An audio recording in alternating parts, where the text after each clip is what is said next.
States veterans. Veterans Helping Veterans USA. Call 352-433-2320. We help veterans and their families with limited financial assistance, counseling, employment referrals, and a food and clothing bank.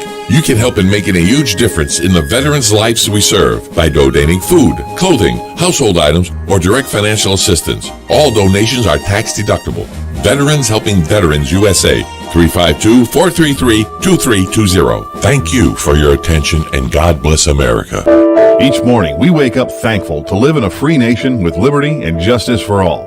But sometimes those liberties can be put in jeopardy, and you may have questions about what to do or who to call. Let Doc Blanchard of Blanchard, Miriam, Adele, and Kirkland help you find the answers. Attorneys at law since 1974 and located in downtown Ocala. If you have legal issues, don't go it alone. Call 352-732.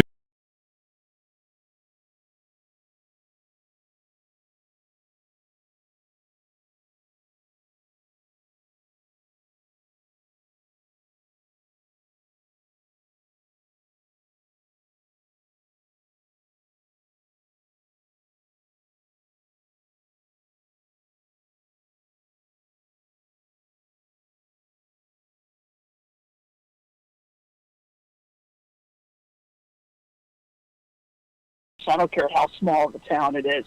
But I really believe that Musley and Molliver sealed their fate with their votes last week. So I really do, because I think the people who care and the people, it just galvanized a group of people. As long as they can all get behind the same person, I think this will be pretty clear. And you were on record as saying that you went, wow, when they brought up the no confidence vote. You didn't think it was going to happen, but then once it happened and you saw who voted which way, you went, well, I remember you saying, well, they're not going to get reelected. Well, exactly. I mean, you can't. Now, I think they fought for it to even come up for vote, right? I don't. Whether it should have or not, I mean, we can argue. But once it does, you're hard pressed to justify backing, the person who seems to have fired somebody for literally political reasons. There's no other. I have not seen another viable reason why the fire chief got fired other than for political reasons.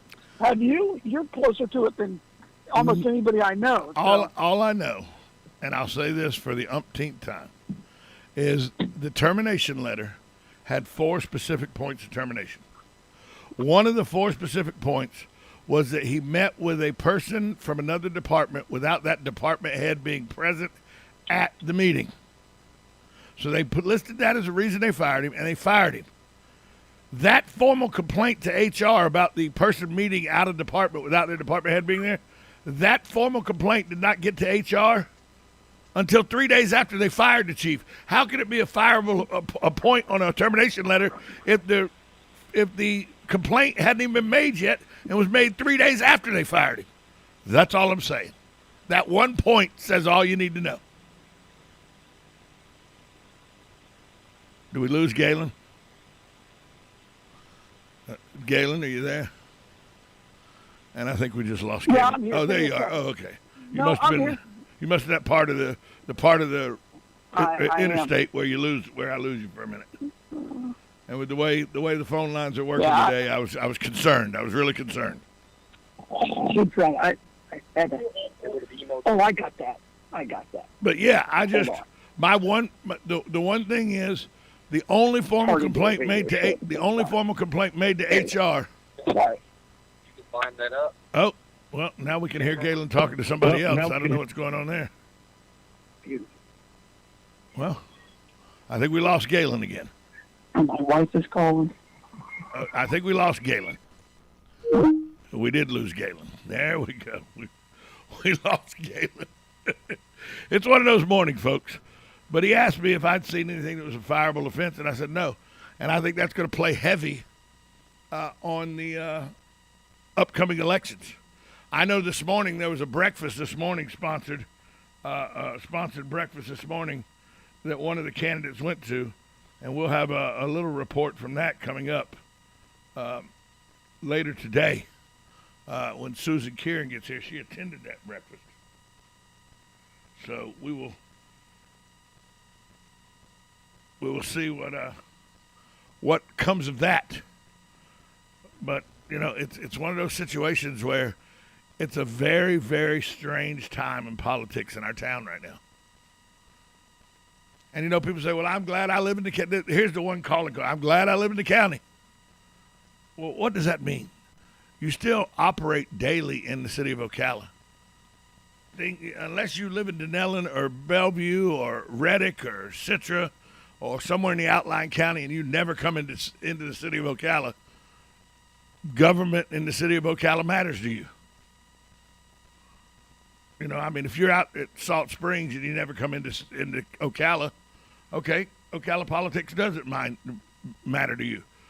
But anybody that works and comes into Ocala on a daily basis, the politics of Ocala matter. And so we need to keep a watch on what's going on. And I'm gonna try to get all the candidates. I'm gonna try to meet with Joe Martone and Dan Martone and see if we can't have like a week long where I bring in the candidates from each district and the mayoral and have them sitting here together in the studio and let me have a conversation with them. I'm interested to see how many of them take me up on that, because I don't have a dog in the fight, but I got a lot of questions. A lot of questions. The mayor has to. The mayor's been very vocal about the homeless situation in his town, and it's a problem. It's the hot button for Manalfa Corey, who's running against the mayor. I'd like to hear both of them's take on how and here, by the way, I was talking to yesterday. I was talking to Angel at the city records department, and we were talking, and Mr. Molliver walked in. So I was talking to Mr. Molliver, and him and I agree on something. Everybody running in this race genuinely believe that they're running because they have the best interest of the city of Ocala in their hearts. They genuinely believe that. Everybody running believes they're running because they have a love for this community and they have an idea or a thought of how they could help this community through running for public office. Now, you may not agree with what they think about how they could help Ocala. And I'm sure people don't agree with everything or everybody that's running. But I do know for a fact that everybody running is doing it because they think they have Ocala's best interest at heart. And at the end of the day, isn't that all you can ask for? You may not agree with their ideology. You may have I got serious problems with some people's ideology that are running for public office. But I believe everybody running thinks they're doing it for the betterment of Ocala. I don't agree with what some people think is the betterment of Ocala, but I think they're all running with that in mind. And hey, by the way, I said it's like karaoke. Unless you get up and sing at the microphone in karaoke, don't make fun of the worst singer in the building, because at least they had the guts to get up there. Now, my job is to talk and point out things and give opinions on things that are all about elections, and that's part of what I do. But Tom, you can't run for office. No, I can't. I technically cannot run for office. I would if I could. I do go vote. Every voting cycle I vote. I won't be able to vote in this election, the city election, because I don't live in the city anymore. I moved out of the city in February of last year. But I believe everybody running has in their heart what they think is the best for Ocala is why they're running. Whether you agree with them or not. And let me tell you, I don't agree with them all. I think it's fantastic that there's 6 people running in for city council in District 4. That means there's 6 people that care about this community enough to want to run for a position that only pays $200 a month and gets the ridicule of almost everybody. That's right. You make $200 a month as a city councilman. You make $250 if you're the chair, if you're the president of the city council. And the mayor makes $500 a month. But Tom, they get gas. Okay, they get gas allowance too. Big deal. When the school board's making almost $60,000, I think, and the county commissioners are making almost $80,000, I think you can see my point that city council and mayor aren't doing it for the paycheck. In the past, there have been people that served on the school board and served as a county commissioner because they needed a job. And it pays well enough that you can have it as your job for 4 years. But your job as city councilman or city council president or mayor, that's not a job. That's a calling. Because nobody can survive on $200 a month or $250 a month or $500 a month as a job. So I applaud the people that have thrown their hat into the ring. I applaud them for putting themselves out there because they have to be open now for all kind of criticism. And I mean, I have a feeling, because I'm a little bit in the know with my contacts and everything, that's going to get a whole lot uglier before it gets better. I just think that this may be, and you may see some national people bleed into this too. You may see some U.S. representatives that come and stand beside people that they're friends with and try to tout a new way to govern. Don't be surprised if that happens.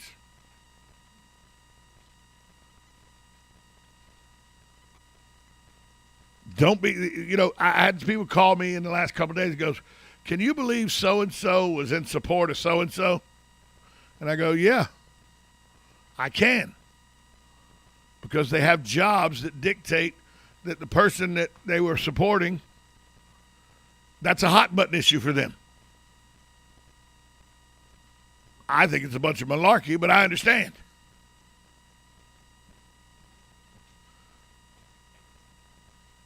Mine is not to give you an opinion on who to vote for, though. Mine is to bring people in, ask them questions, and give you the most information I can give you so you can make an informed decision on how to vote in the city elections that are upcoming. Somebody goes, Tom, what do you think about this person or that person? That's not my job. Well, you told us what you thought about the fire chief firing. It's a different entity. That's not somebody running for public office. That was a hatchet job, in my opinion. Can't be described as anything but. But in these elections, I'm not going to tell you who I favor, who I don't favor. I'm not going to endorse anybody or not endorse anybody. But I'm going to try to bring you the information that best lets you have an informed decision when it comes time to elect people. And then whoever gets elected, well, that's how the people have spoken for the next 4 years, except in District 4, where it's a 2-year. It's going to be fun, folks. Election season is going to be fun. And we're just getting started because, remember, following year, you got the midterms for the national elections. You got county commission elections. I mean, it's going to get fun. It's almost like a never-ending cycle now with elections. I'm looking forward to the next 6 weeks. I really am. Because I want to see how it plays out, and it just makes my job easy because people just, Think you know, Dick? My show every day. I don't have to do much. I just have to come in and talk about what happened overnight most of the time. We're going to take a break. We'll be right back on WOCA, The Source. Broadcasting from the Ocala International Airport, this is WOCA AM, W242CA FM, Ocala, 1370 AM, 96.3 FM, The Source. Today in Ag News from the Southeast Ag Network, for quite some time, the issue concerning the lack of reliable high-speed internet in rural areas